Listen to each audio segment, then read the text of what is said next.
சொல்றாரு, திமுக இருந்து வெற்றி பெற்று இப்போ அமைச்சரவை தாவேக போயிருக்காங்க அப்படின்னு சொல்றாரு. அது சாத்தியம்னா திமுக அதிமுக ஒன்றிணைந்து சாத்தியமா இருக்கலாம் வருங்காலத்தில் அப்படின்னு கருத்து சொல்லுங்க, பார்க்குறீங்க? அண்ணன் டிடிவி அவர்களை பொறுத்த மட்டும் எல்லாத்தையும் ஒருங்கிணைக்கிற வேலையை பார்க்குறாரு. ஆனால் பாவம் அவரை பொறுத்த மட்டும் ஒழுங்காக இருந்த அதிமுக ஒன்றுமில்லாம பார்க்குற பொறுப்பு அவரோட தான். அதிமுக காரர்கள் எல்லாம் பாவம் ஒன்றாத்தான் இருந்தாங்க.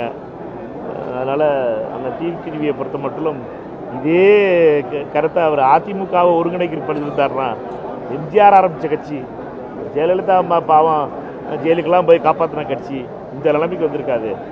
அவர் பண்ண அட்டுக்குளியத்தில் தானே 17 பேரை ரோட்டில் நிப்பாட்டிட்டு பாதி பேர் திமுகவில் வந்து சேர்த்தாங்க.